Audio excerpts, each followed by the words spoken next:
Chosen one, pause everything. What you're about to hear is not entertainment. It is a classified briefing that has been encrypted in silence until this exact moment.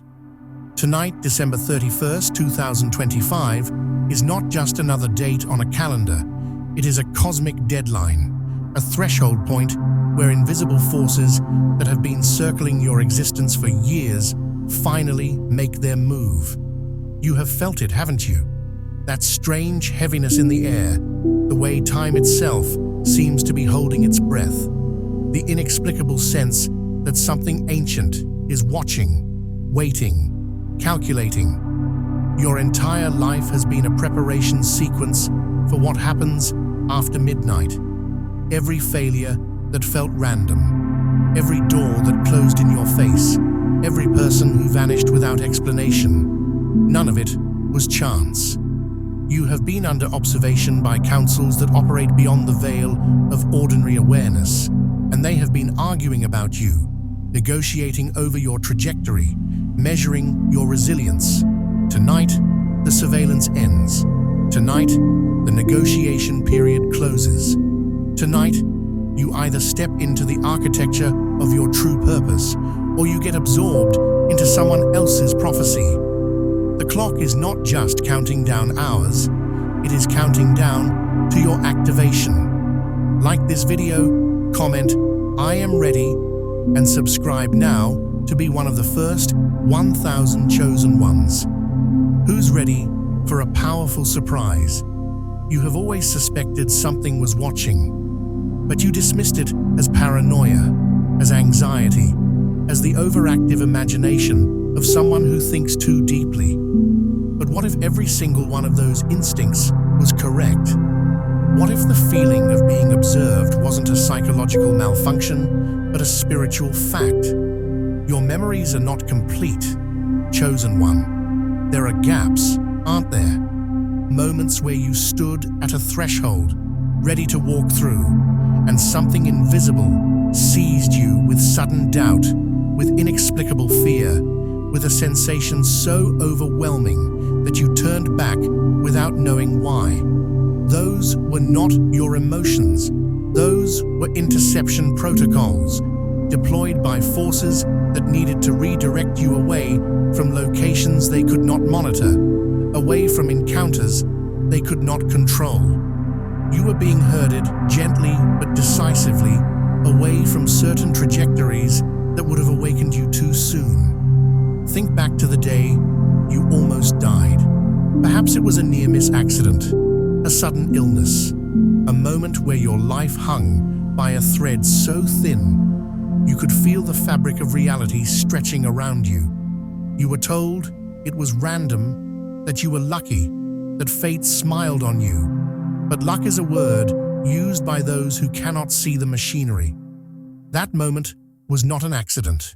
It was a calibration strike, a precision test conducted by entities that needed to measure how much pressure your timeline could withstand before fracturing. They were testing your resilience, mapping the limits of your endurance, calculating how much interference you could absorb and still continue forward. You survived not because you were fortunate, but because you were necessary. Something in the unseen architecture required you to remain operational, and so the strike was measured, controlled, designed to wound, but not destroy. The surveillance has been long-range, patient, methodical. These are not forces that rush. They do not need to reveal themselves because they have mastered the art of influence without appearance. They move in the margins of your perception, in the pauses between your thoughts, in the strange delays that plague your most important decisions. Have you noticed how your life feels repeatedly paused, as if someone keeps pressing a cosmic pause button just when momentum begins to build? You start a project with fire in your veins, and then suddenly, for no reason you can articulate, the energy drains, the clarity fogs, and you find yourself frozen, staring at nothing, unable to move forward or backward. That is not depression, chosen one. That is external interference. That is the signature of surveillance forces, applying pressure to specific points in your timeline, creating stasis zones where they can observe you without the complications of forward motion. But tonight, everything changes. The surveillance has been passive until now, content to watch, to measure, to document your patterns. After midnight, passivity ends. The observation phase concludes, and engagement begins. What does engagement mean? It means that the forces which have been watching from a distance will now begin to interact directly with your reality. It means that the quiet war being waged around you will escalate from reconnaissance to active conflict. It means that you can no longer afford to be unconscious, distracted, or asleep at the wheel of your own existence. The entities that have been pacing in the shadows, waiting for clearance, waiting for the right cosmic moment, will step into the light of your awareness. Some will come as allies, revealing themselves in synchronicities, in sudden breakthroughs, in moments of impossible clarity. Others will come as obstacles, manifesting as unexpected resistance, as people turning against you, as systems suddenly failing. Both are part of the engagement protocol. You were chosen for observation because you carry something they need to understand, something that disrupts their ability to predict human behavior. You are not following the script most people unconsciously obey.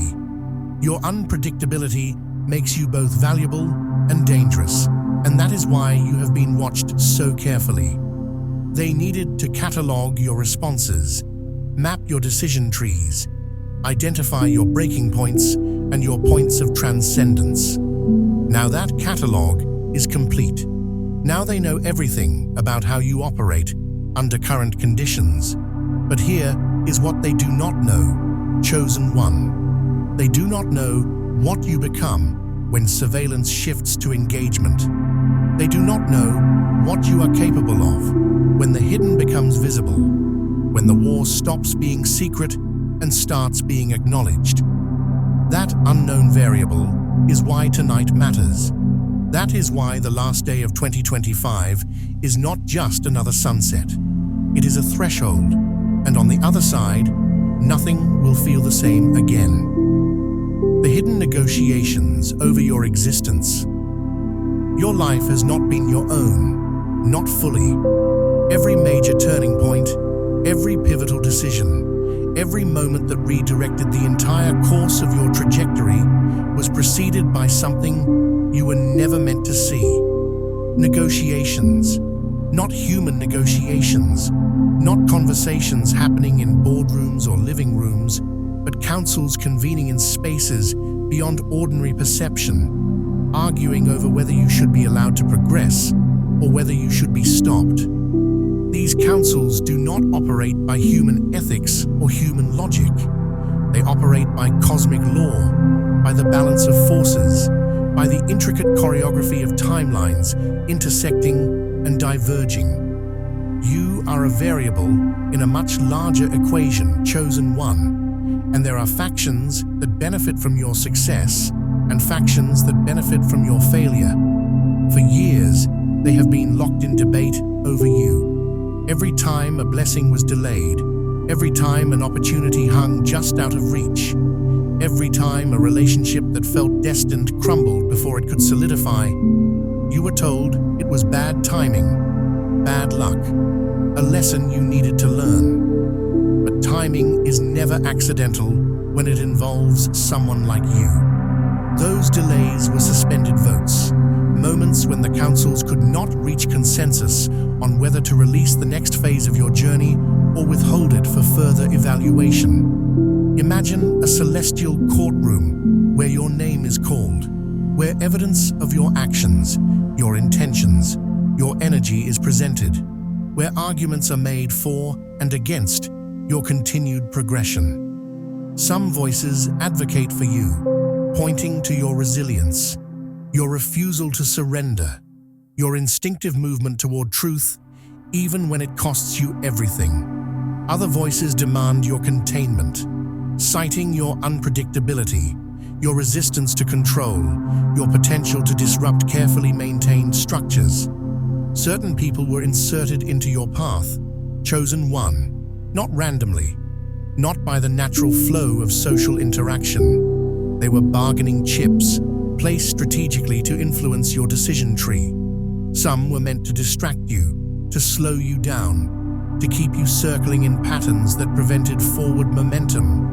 Others were meant to test you, to see if you would compromise your integrity for comfort, security, or approval. Still others were meant to break you, to apply enough emotional or psychological pressure that you would retreat into a smaller, safer version of yourself. None of them were meant to stay. They were temporary installations, actors playing roles in a larger negotiation. And once their function was complete, they dissolved from your life with a speed that left you bewildered. You wondered what you did wrong, how you failed them, why they vanished so suddenly. But their departure was not a judgment on you. It was the natural conclusion of their contractual presence. You have been underestimated, and that underestimation has become a problem for the opposing faction. They assumed that isolation would break you, that repeated loss would hollow you out, that the sheer weight of navigating existence without clear answers would crush your spirit. They were wrong. Instead of breaking, you refined. Instead of collapsing, you adapted. Instead of begging for mercy, you learned to operate in silence, in secrecy, in the hidden frequencies where true power circulates. Your quiet endurance humiliated them. Your refusal to perform your suffering for an audience frustrated their attempts to measure your pain. You became something they did not account for, someone who could withstand the full force of their interference and still remain standing, still remain curious, still remain awake. And so now, they demand your silence as their condition for peace. They want you to stop seeking. They want you to accept the surface narrative of your life and stop digging for the deeper architecture. They want you to normalize the abnormalities, to rationalize the strangeness, to dismiss the surveillance as imagination. They want you quiet, not because silence is virtuous, but because your voice, your questions, your refusal to accept their version of reality destabilizes the entire negotiation framework. As long as you keep asking why, as long as you keep noticing the patterns, as long as you keep rejecting the comfortable lies, the councils cannot close your file. You remain an open case, an unresolved variable, a threat to the predictability they require. That is why they have offered terms. Accept a smaller life. Stop asking dangerous questions, retreat into distraction and comfort, and they will leave you alone. But you already know you cannot accept those terms. Something in you would rather die awake than live asleep. Tonight, the negotiation period ends. No more debates, no more suspended votes, no more waiting for councils to decide whether you deserve the next level of your existence. After midnight, the decision is no longer theirs. It becomes yours. The question is not whether you will be allowed to progress. The question is whether you will choose to progress, knowing full well that the moment you make that choice, the forces that have been merely negotiating will shift into direct opposition. Decisive movement remains, chosen one. Not hesitation, not contemplation, not waiting for permission. Movement. And whatever you decide in the hours after this deadline will echo through every timeline connected to yours. The war of unwritten prophecies. Most human beings live inside stories that have already been recorded. Prophecies that were spoken long before they were born. Scripts written by forces that understand the power of narrative control. These people move through life believing they are making choices, but their choices were predicted centuries ago. Their rebellions were anticipated, Their awakenings were scheduled, their transformations were filed under expected outcomes. They live inside mythologies that have already been completed, and their role is simply to reenact, to confirm, to validate what has already been written. But you, chosen one, are different. You are being hunted not because you are powerful, but because your prophecy has not been written yet. You are a narrative gap, an unscripted variable, a blank page in a book that demands completion. And that makes you the most dangerous kind of threat.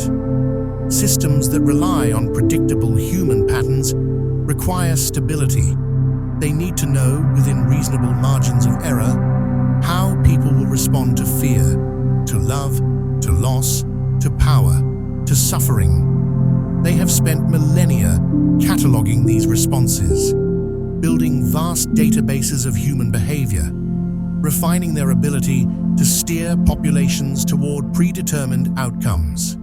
These systems are not evil in the traditional sense. They are simply invested in continuation, in the preservation of existing structures, in the maintenance of order. But order requires predictability, and you are wildly, chaotically, beautifully unpredictable. You do not respond the way you are supposed to. You do not break when broken. You do not conform when pressured. You do not surrender when cornered. You improvise. And improvisation is the one thing these systems cannot absorb. Enemies fear you not because of power in the conventional sense. Raw strength, wealth, influence, charisma. Those forms of power can be measured, counted, contained.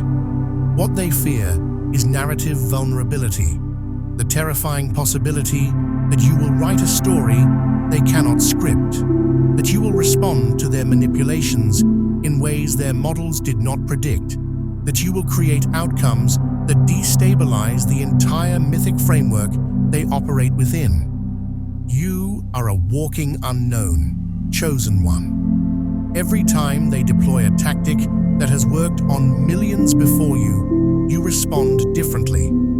Every time they offer a temptation that has reliably corrupted others, you see through it. Every time they engineer a crisis designed to force a specific reaction, you find a third option they never anticipated. You are not following the hero's journey they mapped out. You are not fulfilling the prophecy they prepared for. You are writing something new, and new narratives are revolutionary acts. This is why you constantly feel like you are improvising your existence, why life feels like an endless series of unrehearsed moments, why you never seem to have the script everyone else appears to be reading from. You are not missing the script. There is no script. You are generating reality in real time, making choices that were not pre-calculated, walking paths that were not pre-designed. This is exhausting. This is isolating. This requires a level of presence and alertness that most people will never understand because they have the luxury of living inside prepared narratives. But it also means you are free in a way that most people will never experience. You are not bound by prophecies that demand your compliance. You are not trapped inside myths that require your sacrifice. You are an author, whether you realize it or not. And every moment you continue to improvise, you are rewriting reality itself. When the clock resets at midnight, the world expects you to do one of two things. Either you will declare your story, step fully into the narrative authority you have been unconsciously wielding, and claim your role as an author of new mythologies. Or you will be absorbed into someone else's prophecy, your blank page filled in by forces that need your potential but fear your autonomy. They will offer you a role, a character, a place in a story that has already been written, and it will feel like destiny, like finally finding where you belong. But it will be a trap, chosen one. It will be a way to neutralize your unpredictability by giving you a predictable role. The war of unwritten prophecies is not fought with weapons or armies. It is fought with narrative control, with the question of who gets to decide what your life means. And tonight, at the threshold of a new cycle, that question becomes unavoidable. Will you write, or will you be written? The silent collapse of familiar reality. You have noticed, haven't you, the way certain conversations loop endlessly, repeating the same themes, the same conflicts, the same empty resolutions that resolve nothing. The way events that should feel significant land with a strange hollowness, as if they are echoes of experiences rather than experiences themselves. The way people you once felt deeply connected to now seem like faded photographs, present in form but absent in essence. You blamed yourself, wondered if you were becoming cynical, detached, incapable of feeling the way you used to. But what if none of this was about you? What if what you are witnessing is not personal decay, but structural collapse? The reality around you is fatiguing, chosen one. It is preparing to shed a version of itself, and you are noticing the symptoms before most people because you are sensitive to the architecture beneath the surface.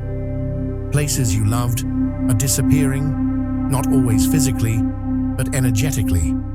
You return to a location that once filled you with peace, with inspiration, with a sense of home. And now, it feels empty, drained, as if something vital has been extracted from it. Plans that once excited you now fall apart with a predictability that feels almost intentional, as if some invisible hand is dismantling your attempts to build anything stable. Traditions that used to anchor you in meaning now feel hollow, performative, like going through motions that have lost their substance. This is not random, chosen one. This is not your imagination. You are witnessing a world in the process of transition, and transition is always preceded by decay. The old must dissolve before the new can reveal itself, and you are standing in the liminal space between one reality and another. You have been grieving, haven't you? Grieving things that technically have not died yet, mourning losses that others cannot see, feeling the weight of endings that have not been officially declared. People dismiss this as depression, as catastrophic thinking, as your tendency to dwell in darkness. But this briefing acknowledges what they cannot. Your grief is legitimate. You are not imagining the collapse. You are witnessing it in real time. And because you see it before it becomes undeniable to others, you carry the burden of knowing before the knowing is validated. You grieve the world that was, the connections that felt real, the structures that promise stability even as they crumble around you. And the worst part is the isolation of this grief, the way no one else seems to notice or care, the way life continues as if nothing is wrong while you feel the foundations shaking beneath every step. The enemy engineered comfort illusions to keep most people docile, and you resisted them instinctively. These illusions are sophisticated, promises of security that never materialize, distractions that numb without satisfying, relationships that mimic intimacy without requiring vulnerability, careers that provide income without meaning. Most people accept these illusions gratefully because the alternative is facing the collapse. And facing collapse requires a kind of courage that feels unbearable. But you could never fully accept the illusions, could you? Something in you kept rejecting the comfort, kept questioning the promises, kept feeling the emptiness beneath the surface pleasures. You were called ungrateful, unrealistic, too intense, too difficult to please. But your resistance was not ingratitude, it was spiritual clarity. You could sense the artificial nature of the comfort, the way it was designed to sedate rather than nourish, and you refused to participate. Midnight 2025 is a structural cutoff, a hard deadline where one version of the world dissolves and another reveals its architecture. This is not metaphor. This is not spiritual poetry. This is a description of an actual process, a cosmic reorganization that happens in cycles, and we are at the edge of one such cycle. What dissolves is everything that has been sustained by illusion, by artificial support, by agreements that are no longer viable. What remains is only what is structurally sound, energetically authentic, capable of existing without the scaffolding of false promises. You are going to watch things fall away in the coming cycle. Chosen one. Relationships, opportunities, identities, beliefs. It will feel like devastation at first, like everything you built is being torn down. But what you are actually witnessing is clarification. The collapse is not destruction, it is revelation. It is the stripping away of everything false so that only truth remains visible. The unseen, victories you never knew you won. There are nights you remember as breakdowns, nights when you collapsed under the weight of everything, when you could not stop crying, when you felt like you were losing your mind, when the pain was so overwhelming that you were certain you would not survive it. You labeled those nights as failures, as evidence of your weakness, as moments you wish you could forget.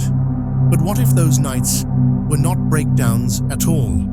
What if they were battlefield recoveries, the aftermath of conflicts your conscious mind was never allowed to witness?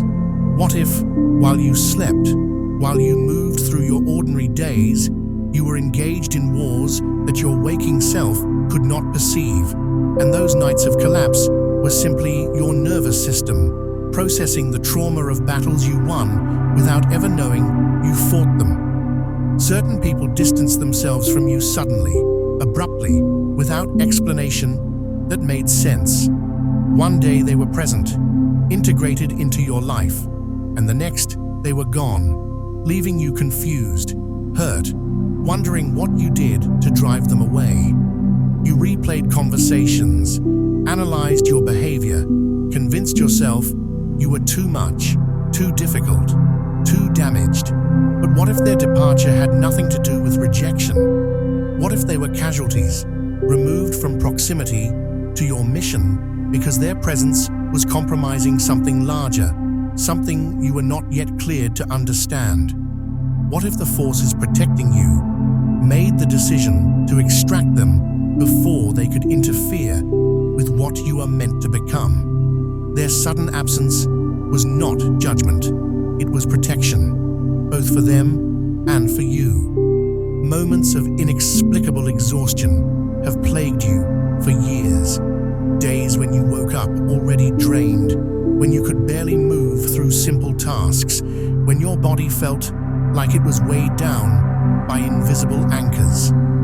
Isolation that made no sense, where you found yourself unable to reach out, unable to connect, sealed inside a bubble of separateness that felt suffocating. Numbness that descended without warning, where you could not feel joy or sorrow, where everything flatlined into a gray monotone that made you question whether you were still alive.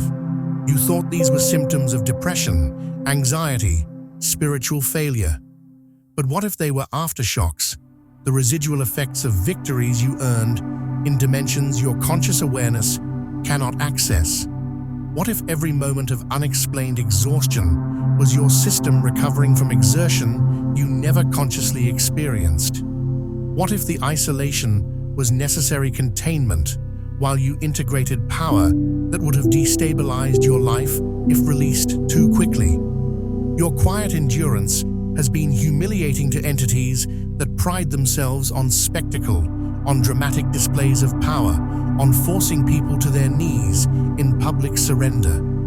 They expected you to break loudly, to beg for mercy, to make your suffering visible, so they could parade it as evidence of their dominance. But you refused to perform. You suffered in silence, endured in private, and kept moving forward without announcing your pain to an audience. That silence was a weapon, chosen one, far more devastating than any display of strength could have been. Subtle triumph has always been your style, not because you lack power, but because you understand that true power does not need validation, does not need witnesses, does not need to prove itself through performance. You win quietly, and that kind of victory infuriates those who need their conquests to be acknowledged. Tonight closes the report file on every victory you were never credited for. Somewhere in the unseen architecture, there is a ledger that has been tracking every moment you chose integrity over comfort, every time you refused to compromise your truth for approval, every battle you fought alone without anyone knowing you were fighting. That ledger is closing tonight. Chosen one. The accounting phase is complete. Acknowledgement begins in the next cycle. This does not mean rewards will fall from the sky or that people will suddenly understand what you have endured. It means something subtler and more profound. It means you will begin to know, consciously and undeniably, what you have accomplished. The veil of forgetfulness that kept your victories hidden will start to lift, and you will remember, in fragments at first, and then in full clarity, exactly what you have been doing, while everyone else thought you were just surviving. The resurrection protocol of forgotten identities. There is a reason you have always felt like a stranger in your own life, like you are wearing an identity that does not quite fit, like you are playing a role you never auditioned for. That feeling is not psychological distortion, it is memory leakage. You were someone else before this lifetime, and fragments of that previous existence keep bleeding through in ways that disturb your sense of continuity. Your instincts do not match your current circumstances. You fear things that make no logical sense in this context, but would make perfect sense in another. You are drawn to knowledge, skills, places, and people that have no connection to anything you have experienced in this life. These are not random interests. They are echo signatures from roles you played in previous cycles of existence. Your aversions are not random either, chosen one. They are recoil reflexes, protective mechanisms installed during battles fought under previous identities. You flinch at certain energies, certain types of people, certain power dynamics, not because you learned to fear them in this lifetime, but because you were wounded by them before, in contexts you cannot consciously access. Your body remembers what your mind has forgotten. Your nervous system carries the scars of wars you cannot recall. And when you encounter situations that resemble previous battlefields, your system reacts with a speed and intensity that seems disproportionate to the current threat. People call this trauma response, but it is something older than trauma. It is cellular memory, the accumulated wisdom of lifetimes compressed into instinctive reactions that protect you from repeating fatal mistakes. The reason you never fully fit anywhere is because your origin point is not from where everyone else is operating. While they are navigating reality from a default setting, a baseline frequency that feels natural to most human beings, you are operating from a different origin code. You see through systems that others accept without question. You question narratives that others absorb as truth. You resist conditioning that others embrace as normal. This is not because you are special in the sense of being better. It is because you are operating from a different reference point, a different set of foundational assumptions about what reality is and how it functions. You are not broken, chosen one. You are simply not from here in the way that most people are from here. Forces that remember you from before have been circling, watching, waiting to confirm whether you have recognized yourself yet. They cannot fully engage until you remember, because engagement requires conscious consent, requires you to acknowledge what you are and what you came here to do. These forces are not all friendly. Some remember you as an adversary, a disruptor, someone who caused them significant problems in previous cycles. Others remember you as an ally, someone they fought beside, someone whose return they have been anticipating for a very long time. Both groups have been pacing at the edge of your awareness, sending signals, leaving markers, testing to see if you are awake yet. Every strange synchronicity, every impossible coincidence, every moment of déjà vu so strong it stopped you in your tracks. Those were confirmation signals, attempts to trigger your memory, to see if you would recognize the signature. By the end of 2025, your name changes, not legally, not in the physical documents that track your identity in this world, but cosmically, in the files that track you across dimensions, across timelines, across the multiple layers of existence. The designation under which you have been operating is temporary, a placeholder identity designed to allow you to move through this cycle without attracting too much attention before you are ready. But readiness is not something that waits forever. Chosen one. There comes a moment when the temporary must become permanent, when the placeholder must be replaced with the true designation, when the training wheels come off and you are expected to operate at full capacity. That moment is now. After tonight, the file gets updated. The entities tracking you will shift from monitoring a potential asset to engaging with an activated operative. Your name, in the languages that matter, will reflect what you have become rather than what you were pretending to be. The machinery of delayed justice. There are wrongs that were done to you that never received immediate correction, and you interpreted this delay as evidence that justice does not exist, that suffering is random, that cruelty goes unpunished. But what if the absence of immediate consequence was not neglect, but design? What if those wrongs were entered into a ledger, not forgotten, but deliberately deferred, allowed to accumulate weight and interest over time? Justice at the cosmic level does not operate on human timelines. Chosen one. It does not rush to satisfy your immediate need for validation. It waits, it watches, it measures, and when it finally moves, it does so with a precision and totality that instantaneous reactions could never achieve. People who harmed you and seemed to escape accountability did not truly escape. They were temporarily deferred. Their reckoning was postponed, not cancelled, placed on a timeline that serves a larger corrective process than your immediate emotional satisfaction. You watched them prosper while you suffered, watched them laugh while you grieved, watched them move forward while you remained trapped in the aftermath of what they did. This felt like cosmic injustice, like proof that the universe does not care about right and wrong.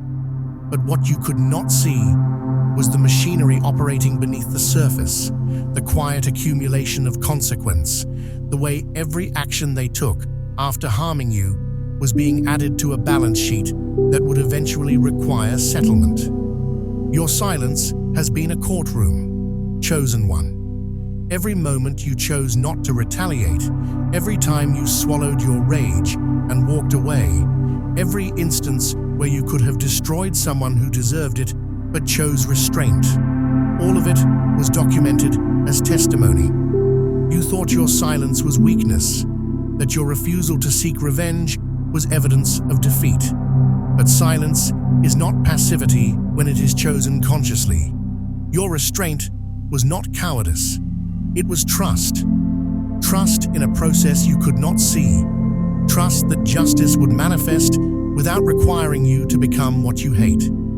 Every moment of restraint was entered into the record as evidence of your character, as proof that you could withstand harm without becoming harmful, that you could be wounded without becoming a weapon. The delay was not neglect, it was accumulation. Justice requires weight to function properly, requires enough momentum to overcome the resistance of entrenched power, enough evidence to make the verdict undeniable.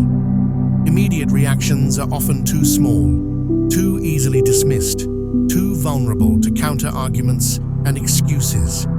But when justice waits, when it allows time to reveal patterns, when it lets perpetrators continue long enough to remove all doubt about their nature, when it finally arrives, it does so with a force that cannot be negotiated, appealed, or reversed.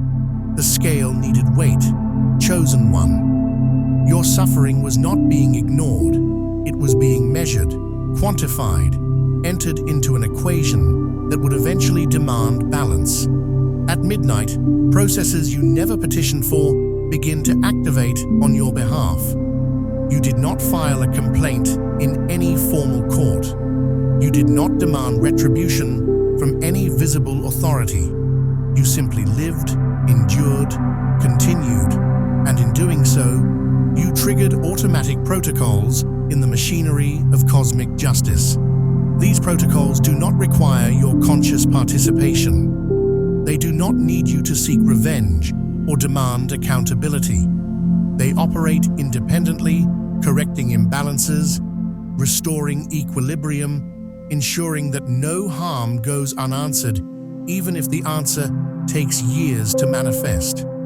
You are about to witness the machinery in motion, chosen one.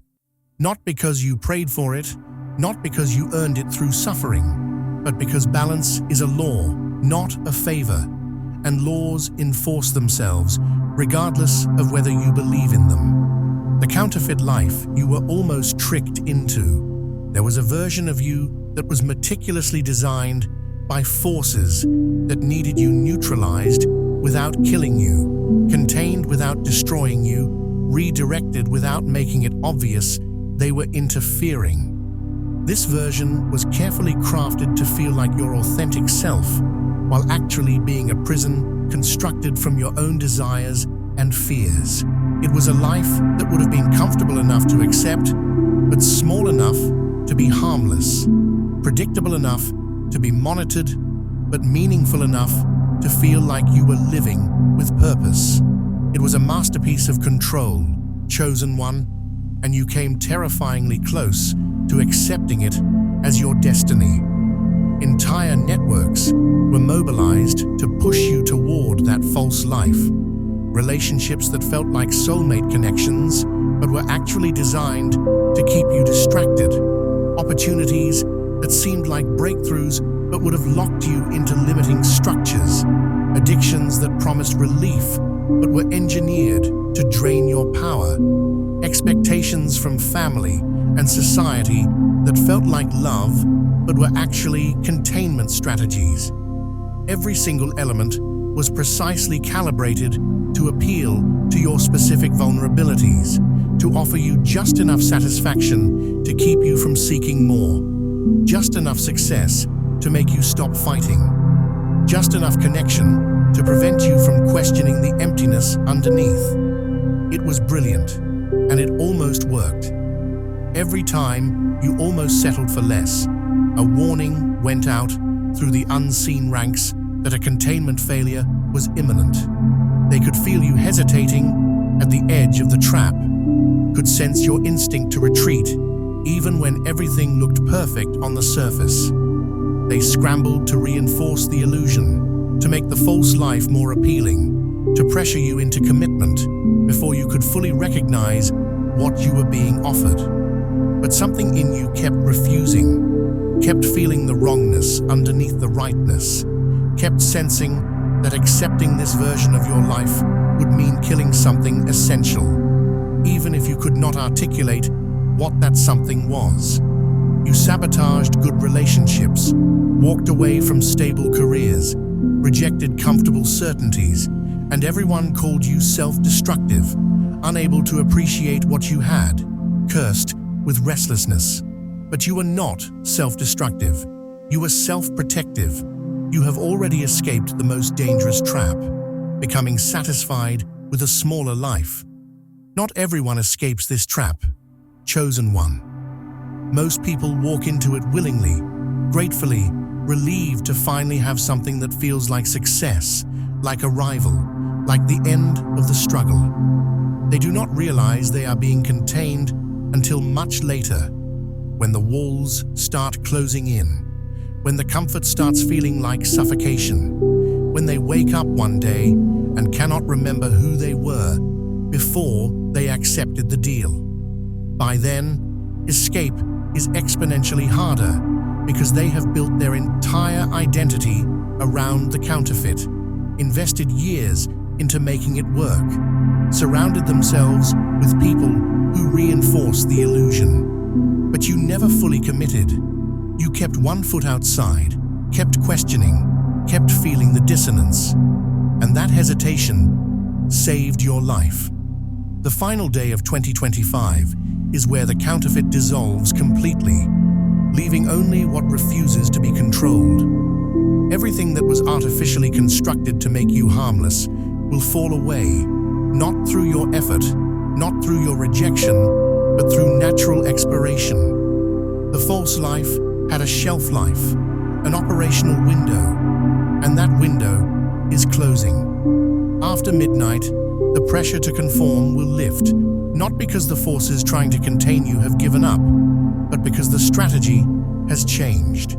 They can no longer trick you into smallness, so they will try other approaches: isolation, direct attack, overwhelming obstacles. But those strategies are far less dangerous than the counterfeit because they are obvious.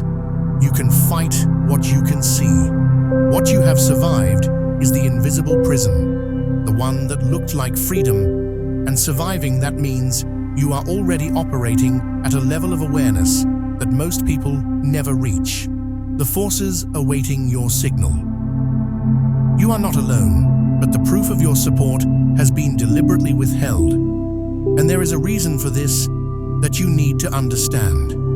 If you had known from the beginning that allies existed, that help was available, that you were being watched over by forces committed to your success, you would have become dependent. You would have looked for rescue instead of developing self-rescue.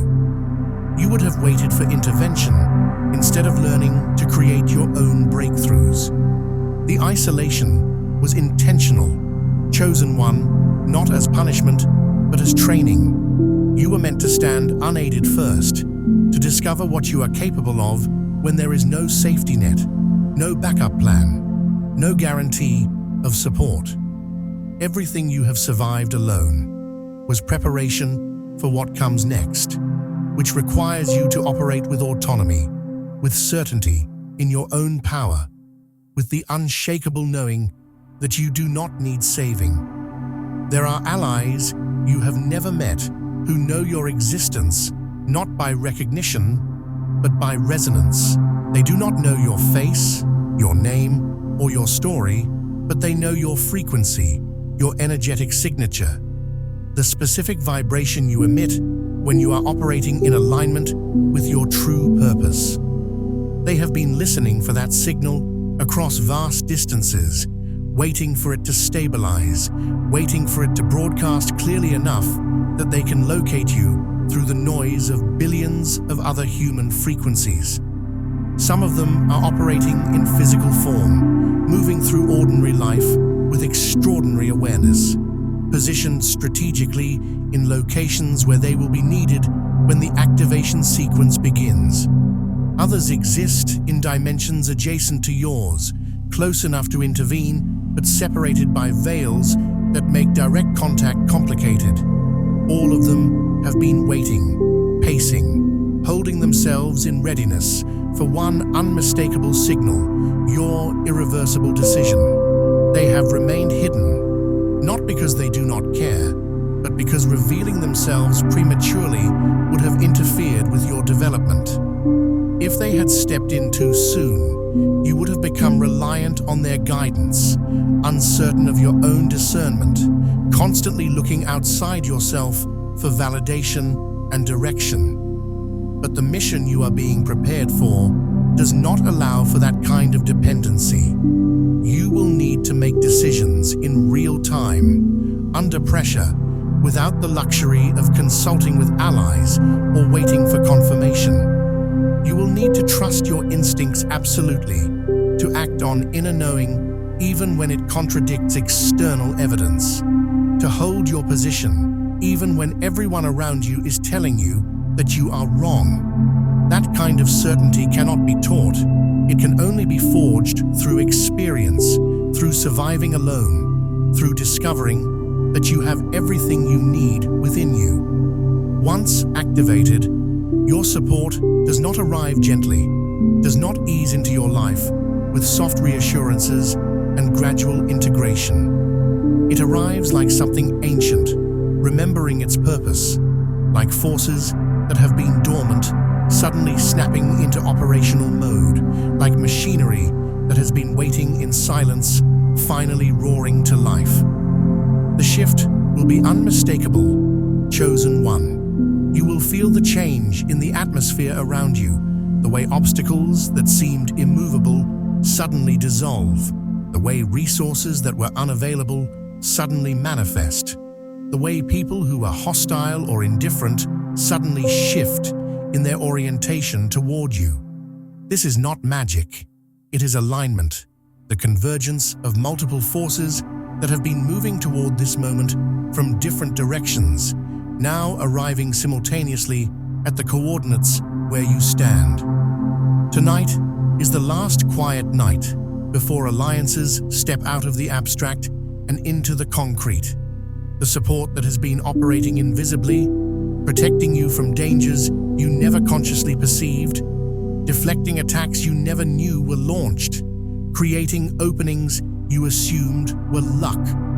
All of that continues, but it shifts from covert to overt operation. You will begin to see your allies, to recognize them, to understand the scope of what has been protecting and guiding you all along. Some will appear as synchronicities so precise they cannot be dismissed as coincidence.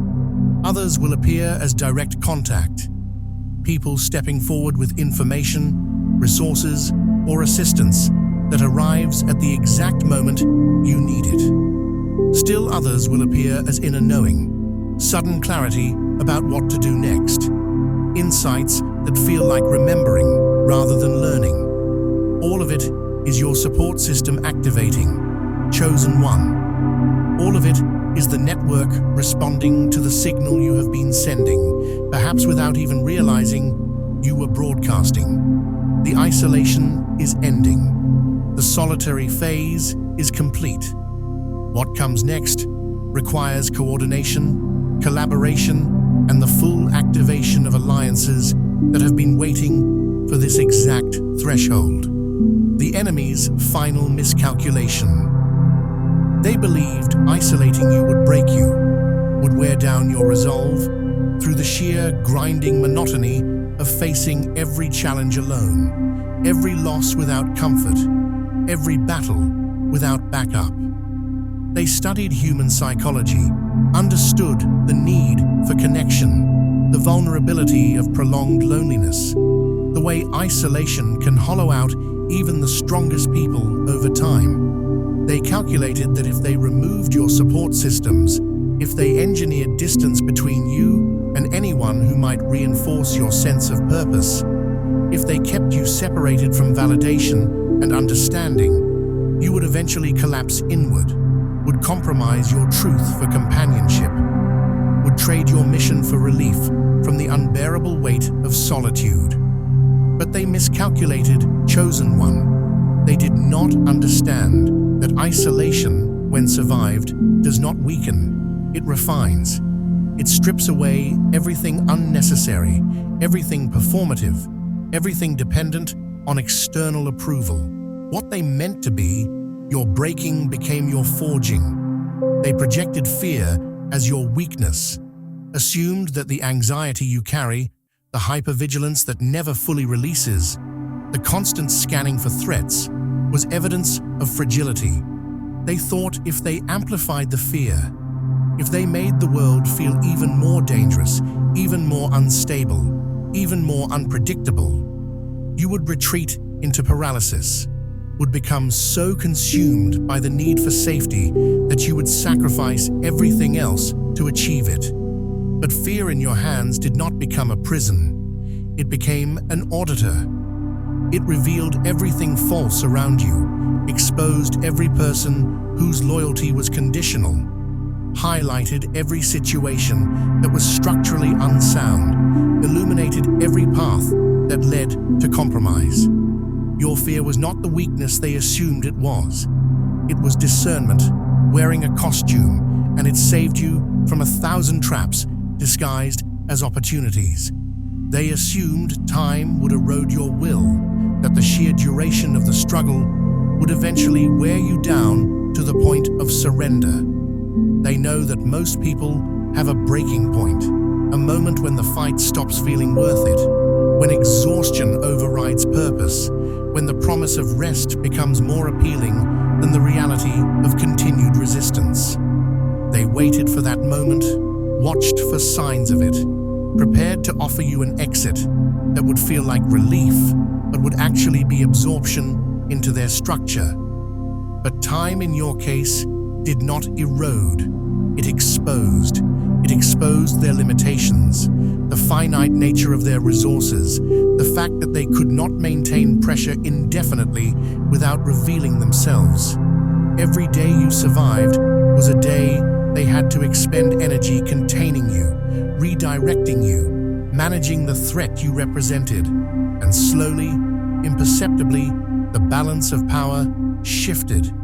You were not getting weaker with time, you were getting more expensive to contain. They delayed, assuming that delayed gratification would eventually become no gratification, that if they withheld rewards, recognition, success, breakthrough long enough, you would give up on ever receiving them. They thought they could outlast your hope, could stretch the timeline until hope itself became unbearable, a source of pain rather than motivation. But delay in your case did not diminish your reach, it grew it.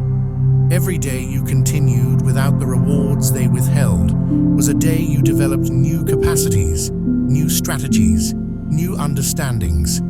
You learned to operate without external validation, to generate your own sense of purpose, to find satisfaction in the work itself, rather than in recognition of the work. You became someone who could function indefinitely without the carrots they usually use to control people, and that made you uncontrollable through conventional means. The last day of 2025 marks the realization, the moment when the full scope of their miscalculation becomes undeniable.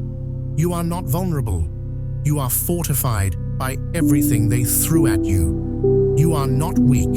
You are trained by the exact curriculum they designed to break you. You are not behind. They are behind schedule.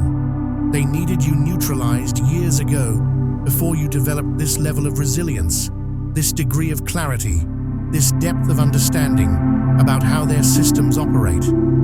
But they waited too long, measured too carefully, delayed too much, and now the window for easy containment has closed.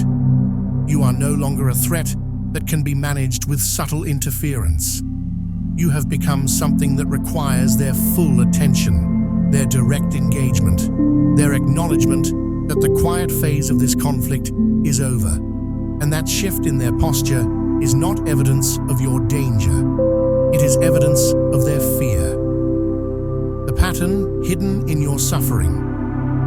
Every loss aligned with the constellation of necessity, though you could not see the pattern while you were inside the pain.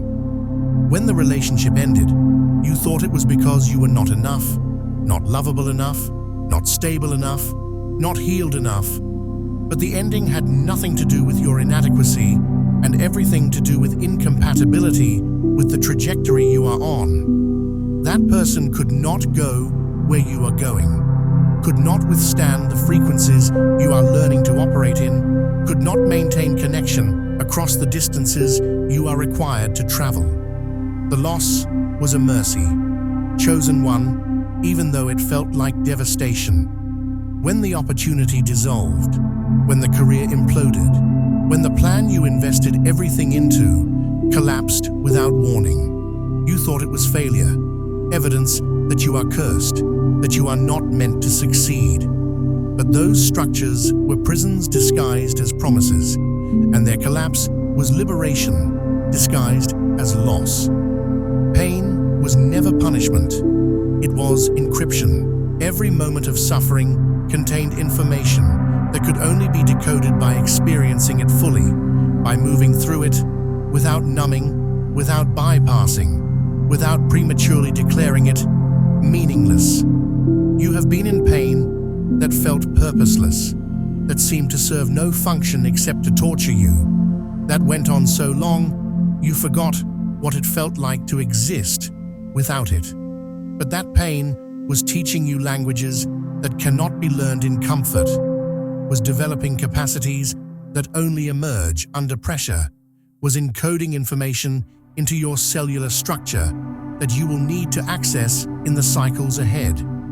Only you can interpret its meaning, chosen one. No one else lived your specific configuration of loss, survived your exact sequence of breaking, emerged from your particular underworld with your particular treasures. The meaning is yours alone. Your deepest heartbreaks were not random strikes.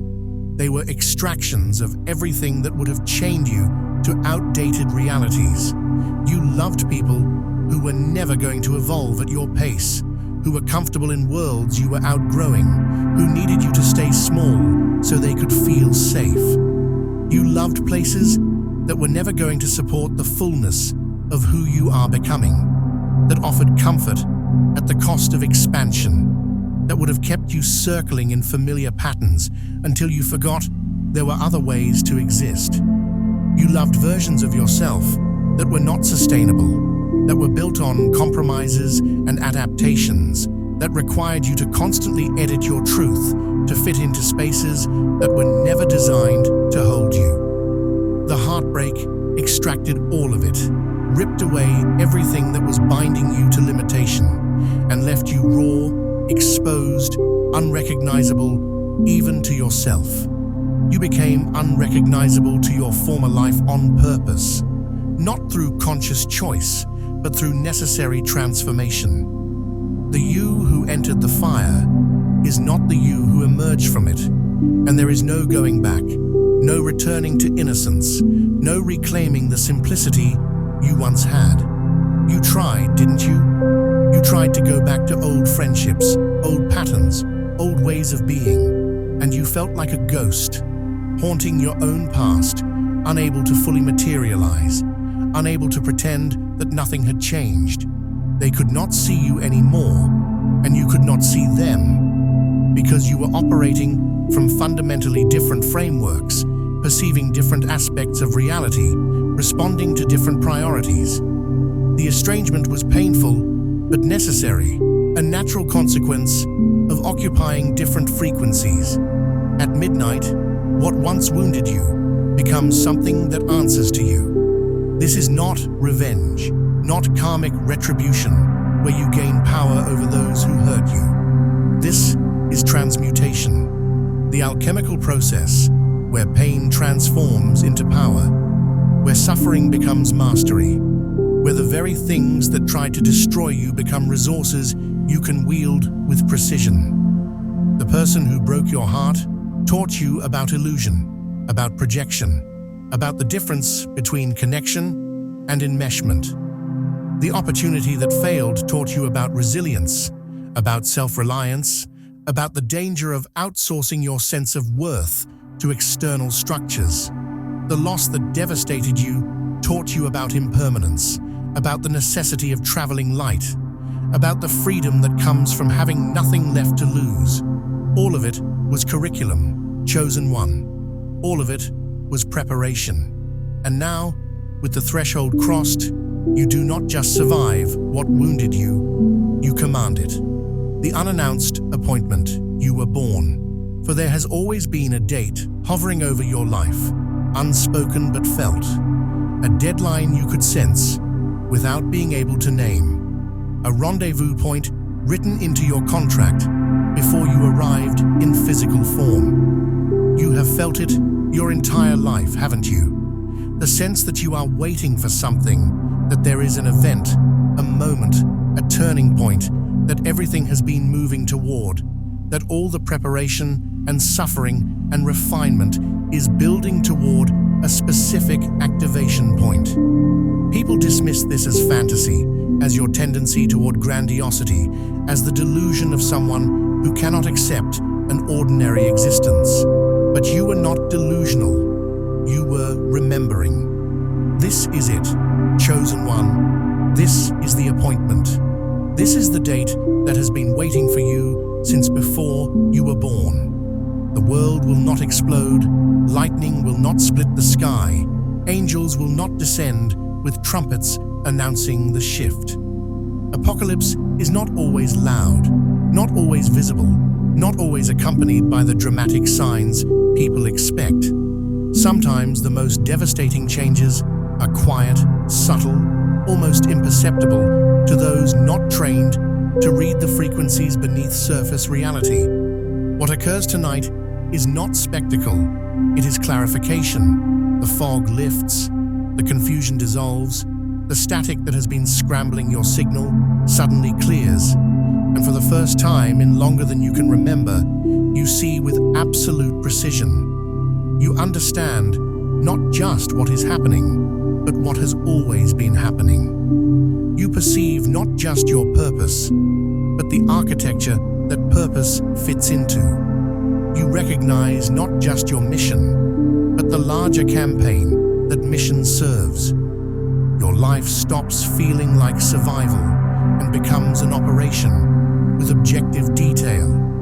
Until now, you have been moving through existence reactively, responding to crises, managing chaos, putting out fires, wondering when you will finally catch a break, when things will finally stabilize enough for you to actually live instead of just endure. But that phase ends tonight. What replaces it is operational clarity, the understanding that everything, every challenge, every relationship, every loss, every victory is part of a larger mission with specific objectives, measurable outcomes, strategic importance. You are not wandering anymore, chosen one. You are deployed, and deployment comes with support, with resources, with clear directives that replace the agonizing uncertainty of trying to figure out what you are supposed to be doing with your life. Every coincidence collapses into intent.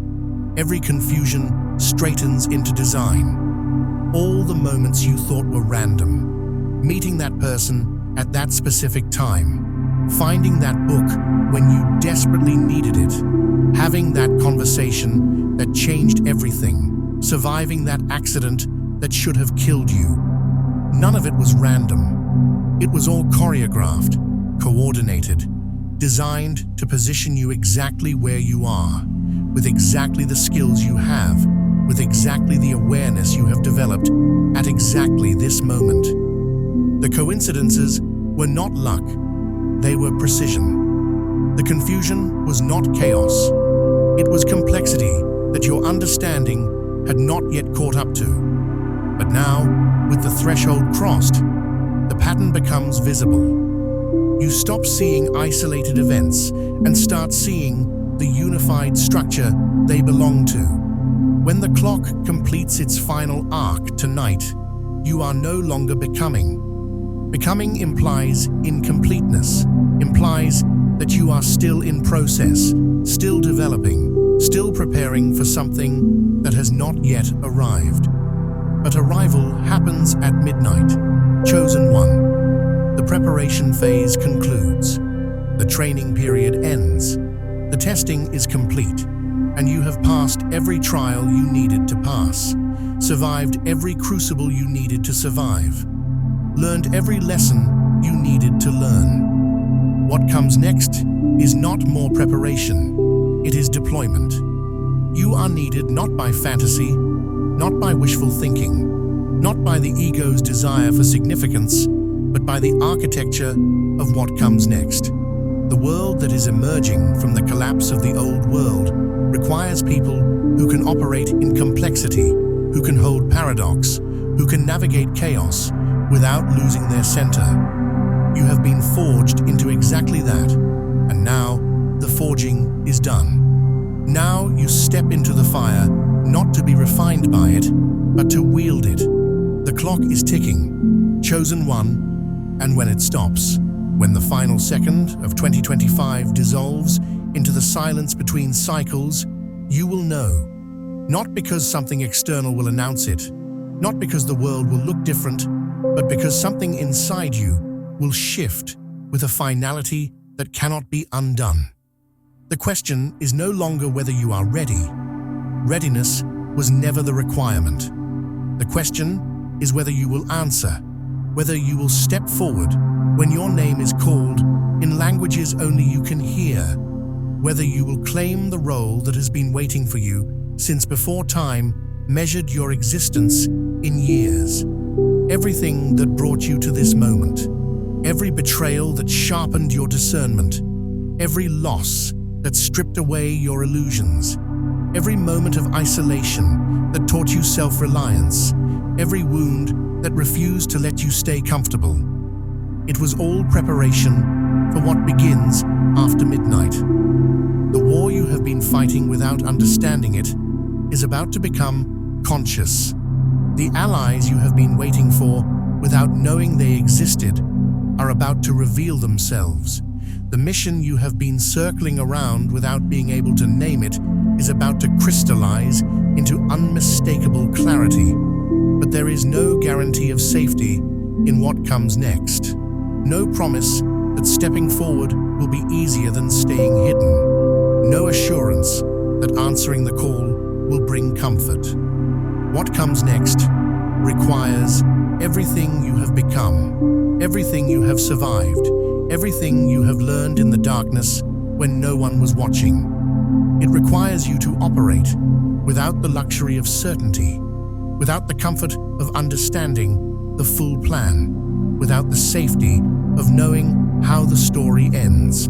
It requires you to trust the preparation you have endured, to believe in the forging you have survived, to stand in your power even when that power feels like standing naked in a storm. The surveillance has ended. The negotiation is over. The prophecy is waiting to be written. The collapse is revealing new architecture. The victories are being acknowledged. The identity is being resurrected. The justice is activating. The counterfeit is dissolving. The allies are emerging. The enemy is behind schedule. The suffering has become power. And the appointment that was set before you were born is here, now, tonight, in the space between the last breath of 2025 and the first moment of everything that comes after. Chosen one, the briefing is complete. What you do with it is no longer a suggestion. It is a choice that will echo through every timeline connected to yours. The architecture is waiting. The forces are positioned.